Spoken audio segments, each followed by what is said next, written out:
I'd like to welcome everyone to Ensuring a Resilient Water Supply for Great Salt Lake and all other uses throughout the watershed. And now I'd like to introduce our speakers, Laura Vernon, Jeff DenBleyker, and Brian Steed. Laura is the Great Salt Lake Basin Planner for the Utah Department of Natural Resources, Division of Water Resources. She's been working on land use planning issues in the Great Salt Lake watershed for over 15 years. Jeff is a project manager and water resources engineer with Jacobs Engineering in Salt Lake City. He has extensive experience collaboratively solving some of Utah's most acute water resource challenges and formulating stakeholder management strategies, integrating science and engineering. Brian is the first Great Salt Lake Commissioner appointed by Governor Cox in May. He also serves as Executive Director of the Janet Quinney Lawson Institute for Land, Water, and Air at Utah State University. Let's give our speakers a big hand.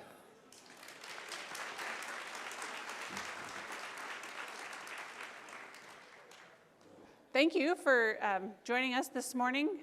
I'm thrilled to be here. I was realizing sitting in the audience, I'm thrilled for so many reasons this morning. I'm thrilled because to see the increase in involvement with this symposium over the last 17 years, I think, or Bob, I don't know if I've been here for the full 17 years, but for many years, and it's grown in its importance and participation, and it's super great to see all these timely issues addressed each time. You guys have great panels and sessions, and it's really informative. So thank you, Salt Lake County, for hosting, and the swag is really cool. So I really appreciate that over the years. That's been nice. I'm also thrilled to have Laura Hansen kick off this presentation, or the day, because I think, you know, kind of the umbrella with statewide planning, statewide water planning, our conversation about building a resilient water supply in the Great Salt Lake watershed just fits really nicely in with Laura's talk this morning. So I'm appreciative of that. I'm also thrilled to announce that today will be the kickoff for the public review period for the Great Salt Lake Basin Integrated Plan Work Plan, which you'll learn more about. And finally, I'm thrilled to have the support of our Great Salt Lake Commissioner, Brian Steed, and new Deputy Commissioner, Tim Davis, here today in support. So with that, I'm going to go ahead and get started. So I'm sure you have all seen these images in some form or another over the last couple of years.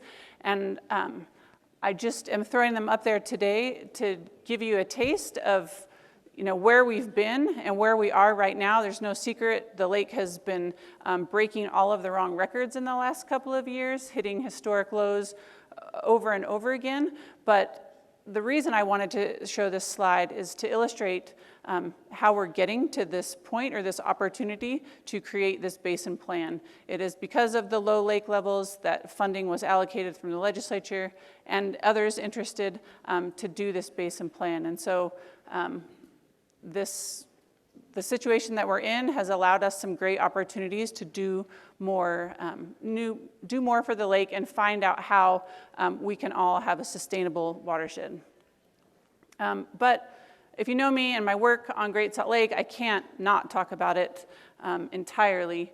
I did just want to show you one slide that kind of illustrates how we're not out of the woods yet with regard to Great Salt Lake. We had a phenomenal snowpack this year.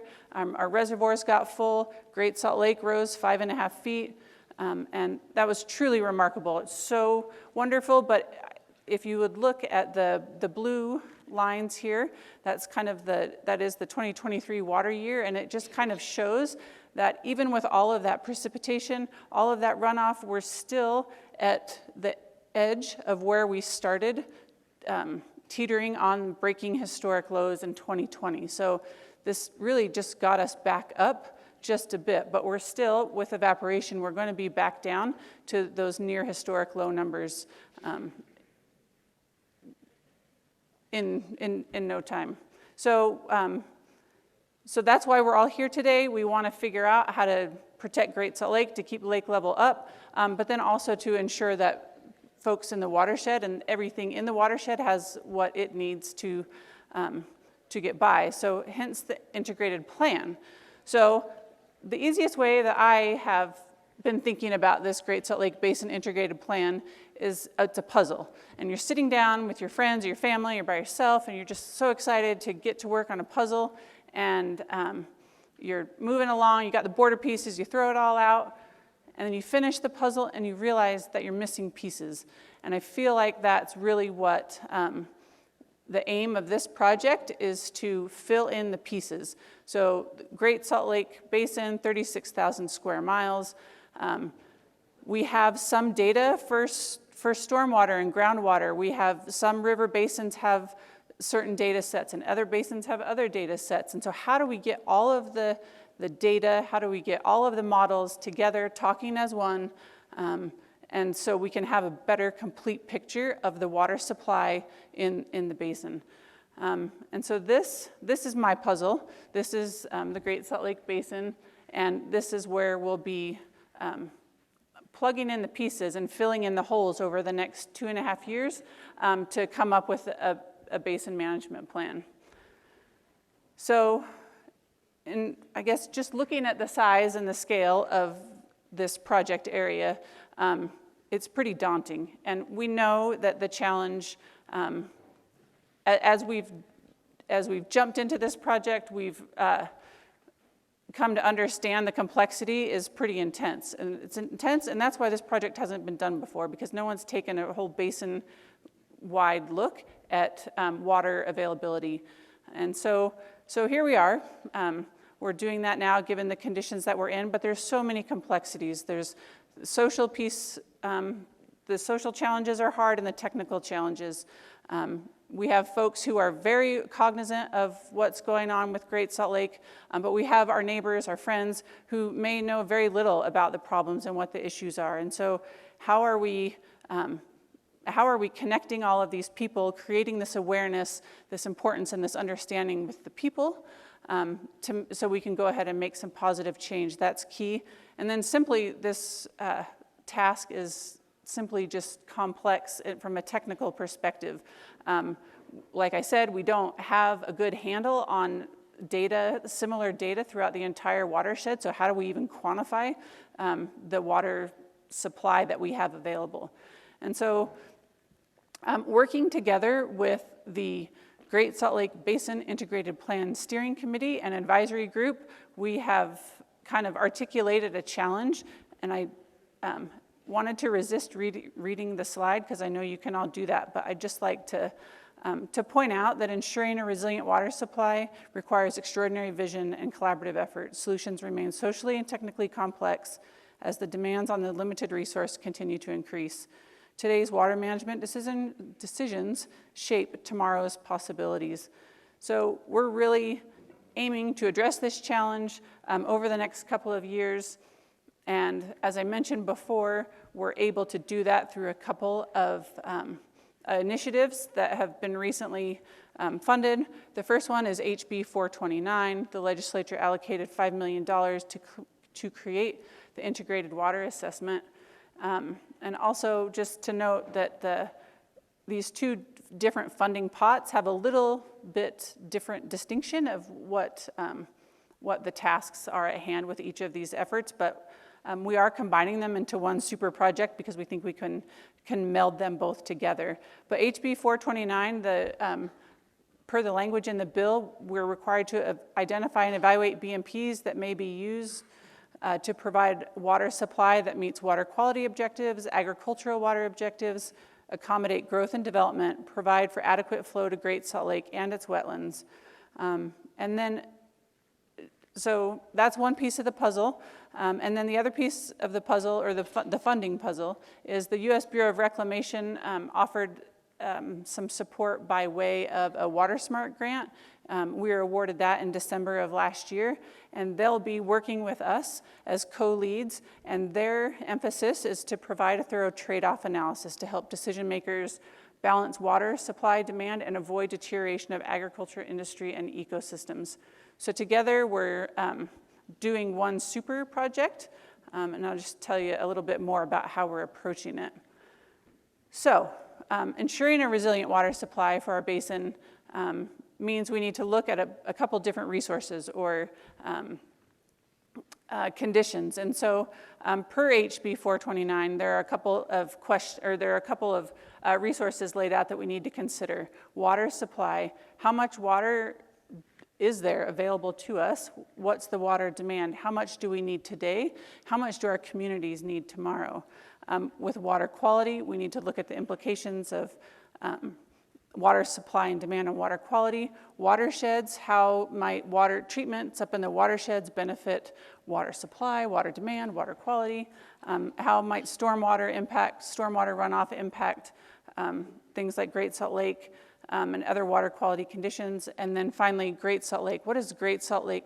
How much water does Great Salt Lake need to stay healthy and support its beneficial uses? And so these building bubbles, I like to call them, kind of shaped the whole work plan study, and I'll tell you a little bit about how we got there. But I think the important thing to note is that there's been so much going on Great Salt Lake over the last decade, two. The amount of work and projects, studies, research, support that has been done is monumental. There still needs to be more. There's still plenty to learn. But we wanted to make sure with this Great Salt Lake Basin Integrated Plan that we're integrating the existing work that's already been done. We know that so many of you have worked so hard and are coming up with some great ideas, solutions, findings, and so we want to work on that together with you. HB 429 and the Bureau of Reclamation are really driving the integrated plan, but we're incorporating into that all of the great work that's been done. So, for example, the Division of Wildlife is working on a Utah Wildlife Action Plan. The Great Salt Lake Strike Team is working feverishly on getting ready to produce another assessment that they'll have out before the legislative session. We have the Great Salt Lake Advisory Council that's really driven a lot of the work that's helped articulate the conditions that we are in and what the implications of a drying Great Salt Lake could be. And then finally, we have some of our other federal partners, USGS doing a ton of monitoring and ecosystem assessments. So all of these partners together, we're incorporating into or gathering all of these existing projects into our project, and all the while ensuring a resilient water supply, not for only today, but for our future generations. So Laura's family can have 6th generation and 7th generation residents here in Utah. So I think I cannot overstate this point enough, and I'd just like to spend a minute to articulating how I think the connections with the system and the connections with the people are really critical at this juncture. I think we're at a critical juncture in the Great Salt Lake watershed. There's a lot of choices that need to be made. Decisions are happening every day, but we need to all be kind of on the same page, connected, and kind of thinking together as one, that we're all in this together, as the mayor said.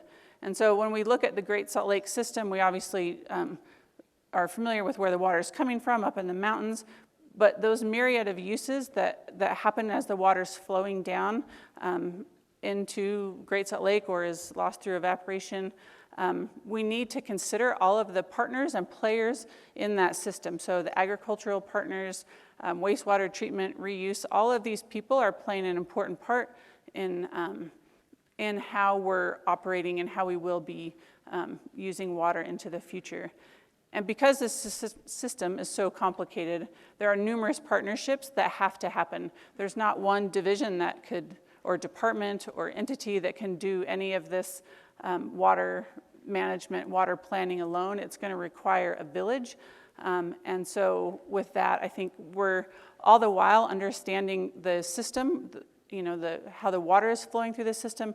We need to kind of pick up those partners along the way, partners in water quality, partners in the water suppliers, water users. And so this is a great opportunity during this process.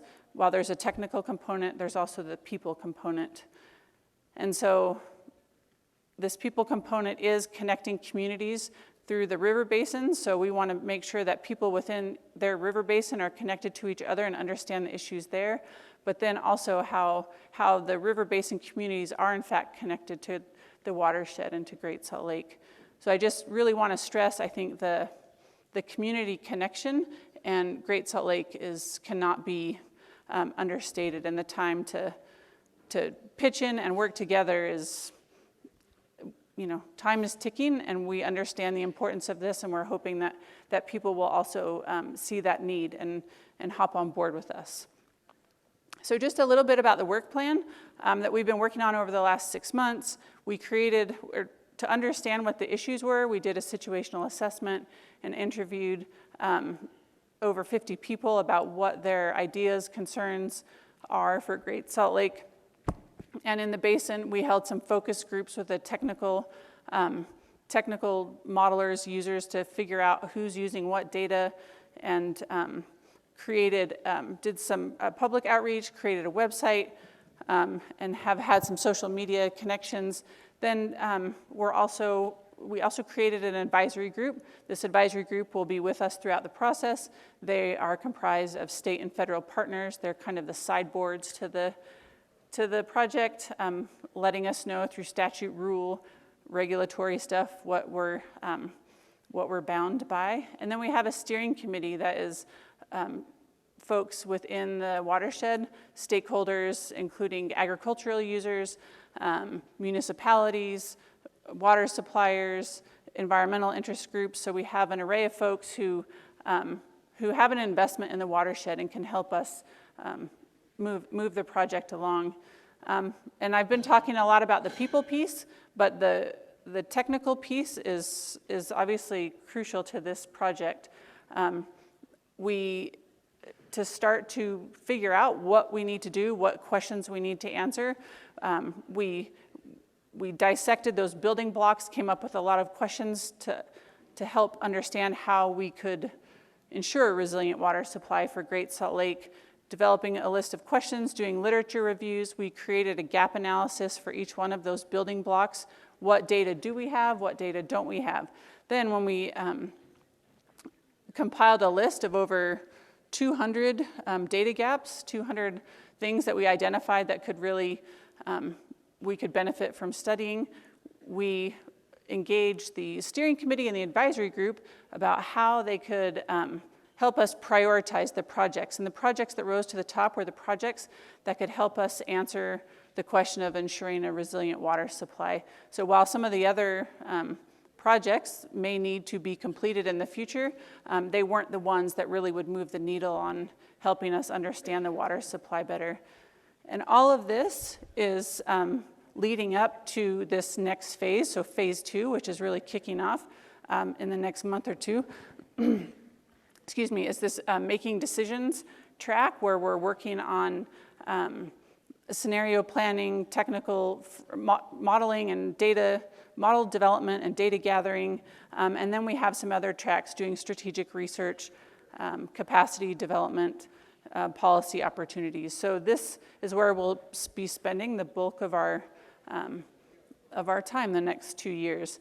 So I've hinted at it a bit, but after much deliberation and collaboration with our partners, steering committee and advisory group, the goal of this Great Salt Lake Basin Integrated Plan is to ensure a resilient water supply for Great Salt Lake and all water uses, including people and environment throughout the watershed. Just emphasizing that this isn't a Great Salt Lake specific project. This is a project to help understand the entire system better. It's not a project just that will focus on Great Salt Lake. So, how are we going to get this work done? We've got a short time frame, but I'm optimistic that we can do it. And Jeff DenBleyker, who shout out to Jeff for all of his work and tireless work over the last couple of months, but he's going to tell you a little bit about the technical approach, and then we'll wrap it up, talk about the work plan rollout. Thank you. Great. Thanks, Laura. It certainly takes a village to pull something like this together, and I think the how part is really the fun part, because I think this is really where we all have to participate. This isn't something that, like Laura said, any one agency can do. It's not anything any state agencies can do. It's really going to involve all of us. Laura already mentioned, the work plan here, and there's 5 different tracks. And I should say the work plan's being posted today on this website that you see here, and so you can access that today. But the 5 tracks that we have it's really centered on making decisions. In 3 years, in 2026, we need to be able to make better decisions than we can today. We can make decisions today, informed decisions, but our goal is really to make better decisions through this analysis or through this plan.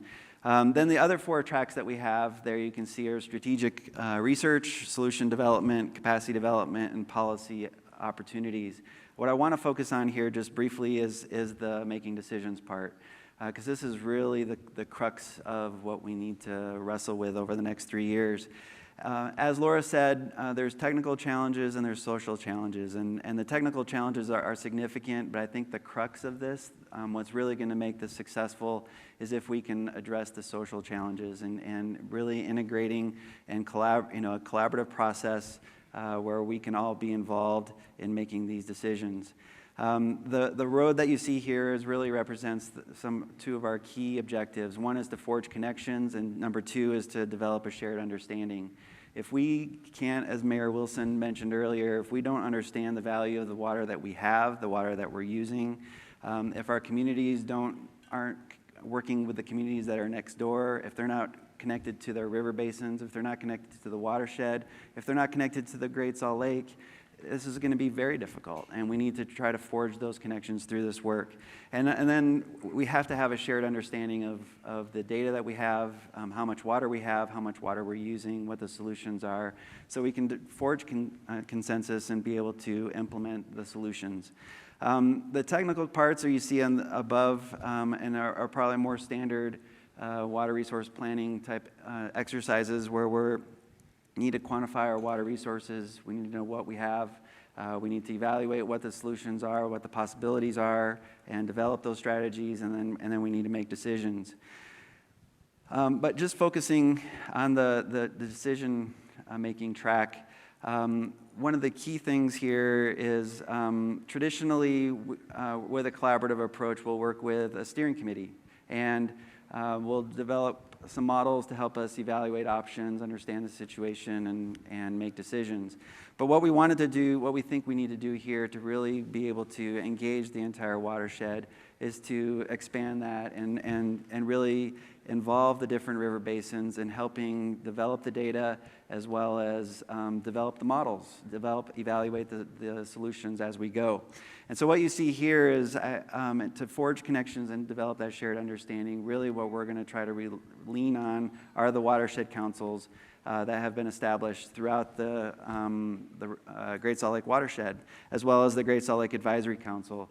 We want to engage with them. They are the experts of their own backyards. They have the data. They understand where the water is, how much water there is, how it's being used, and then be able to use their participation to help develop the models. We're going to have an overall watershed model that we need to have developed within the first year.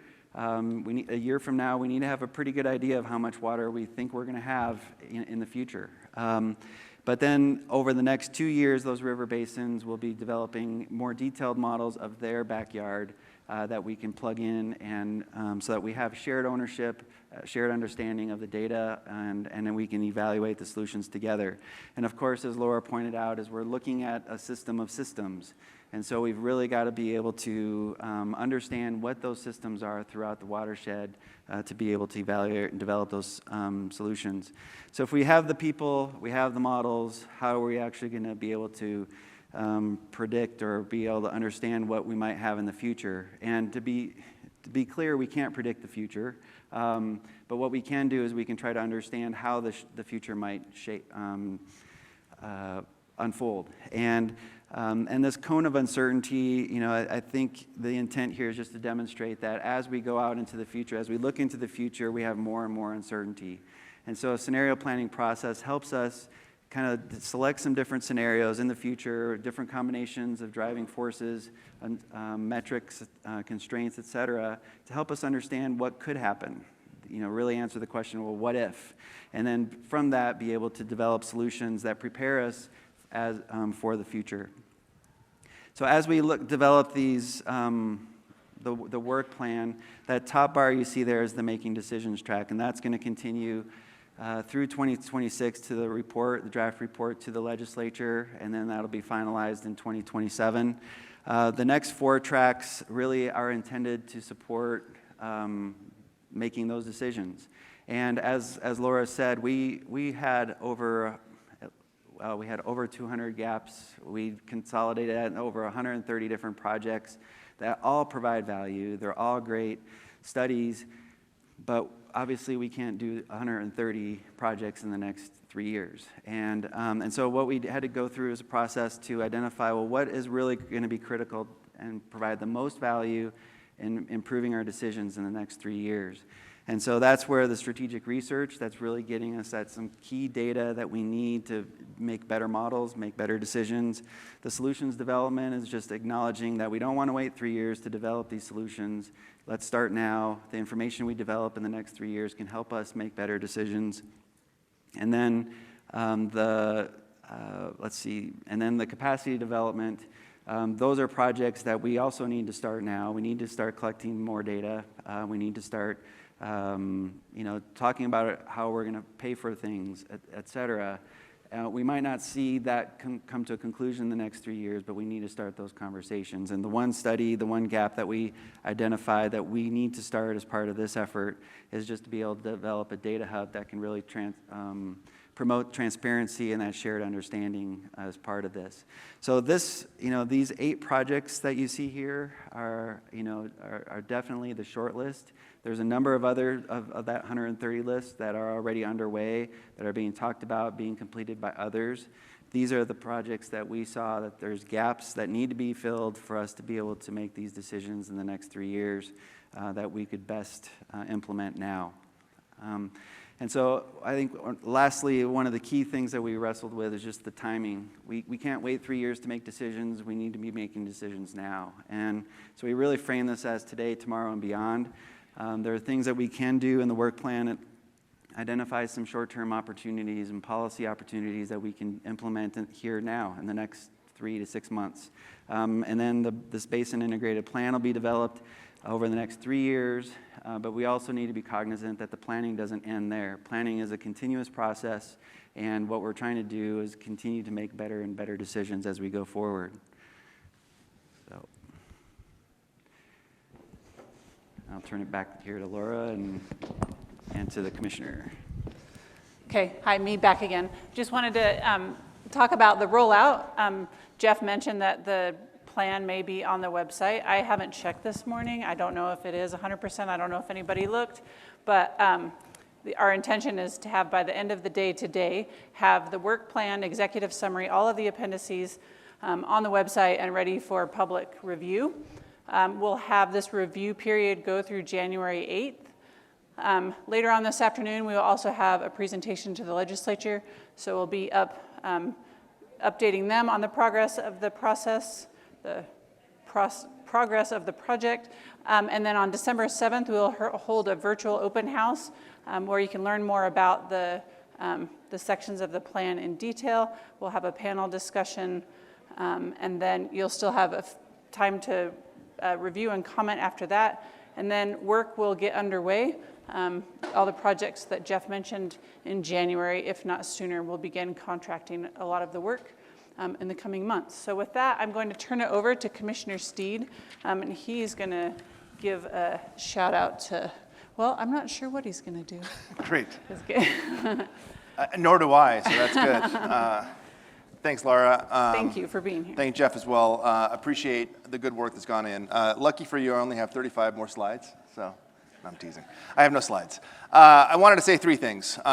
First of all, I wanted to say thanks. And not only to Laura and Jeff, but all of you who have been engaged in this work for far longer than I have. It's really important that we realize that it's going to take all of us to fix this problem, and that's a theme that I'm going to get back to in a little bit. I want to introduce my good friend. Please. What's your name again? My new deputy director, deputy commissioner. A lot of you have worked with him when it has come to the division of drinking water, and so happy that Tim has agreed to say yes to come over and work on Great Salt Lake issues as the deputy commissioner. Look forward to working with him. Third thing I wanted to say is this. I love what we're doing with the Great Salt Lake integrated plan. But in truth, it takes longer than we have in trying to figure out important decisions to be made. And that's not a criticism. Good data takes time to develop. We understand that, but we're going to have to make decisions in the shorter time frame. One of the decisions we're going to have to make as a state is kind of the strategy going forward on what we do with the Great Salt Lake. And I've been tasked as part of my role as the new commissioner to come up with a strategy by November 30th, which is great. And if I read the parameters of what that plan requires, it's a lot. So I want to be aware, you to be aware that we are indeed working on that strategy. That strategy is intended to meet some of the shorter term goals of what we're trying to do here, and then incorporate in a lot of the learning that we have over time with regard to the Great Salt Lake integrated plan. One more thing to note on the strategy is that it is iterative. It's intended to be iterative, meaning that we won't have it all right the first time around, and so we intend to have to go back and do that. And secondly, it's intended to be adaptive, meaning that we know that changing conditions exist on the lake. We anticipate that that will continue into the future, and so we're going to have to adapt this plan as needs continue. The plan really, or the strategy right now really intends to first bring people together. As noted by the complexity on the slides, there are a lot of actors on the Great Salt Lake. Part of the role of the commissioner is to herd those cats into the same place to where we can be pulling together rather than working in separate lanes. And so that's the first thing. Two, it's going to be utilizing best science available in order to make policy. I'm a firm believer that we cannot have good policy in the absence of good science, and so we are looking to get that science to inform good policy. Thirdly, obviously, we have to get more water to the lake. And so there is going to be a large focus on getting more water to the lake, how we do that in the short term, the medium term, and the long term, and evaluating that criteria. I know that we're already into the period, or 3 minutes over into your break, and I kind of talked myself onto this panel because I didn't think I was going to be able to be here, but I didn't want to miss it because I really appreciate the excitement, the energy, and the expertise that you all bring to bear. The last thing I'll say is this. I mean, I'm a recovering lawyer, but I'm also an academic. And it's a lot, right? And as part of my studies, I studied economics. There is an economist that kind of bridges the gap between politics and economics. His name is Mansur Olson, and he wrote a book called The Logic of Collective Action. The Great Salt Lake is the mother of all collective action problems, a problem in which there are many, many separate interests that, if left to their own devices, will end in catastrophic outcomes for all of us. My plea to you is, as workers and as co-workers in this effort, is that we find ways to better work together and solve that collective action dilemma. And part of that's going to be acknowledging that guess who is all part of the problem? Raise your hand, friends. It's all of us. And that's not at all to dig. We frequently get in the aspect of saying it's their fault, and they will then say it's your fault, and that I have found to be uniquely unhelpful. Let's start with the option that maybe it's all of our faults, all of us can do a little better, and when we all do a little better, we can have great things happen. I'm a firm believer we can get this right. I'm also a firm believer it's going to take work from all of us, and so I look forward to working with you all in this effort that truly matters. And isn't it kind of cool to get to work on something that actually matters and can make a difference?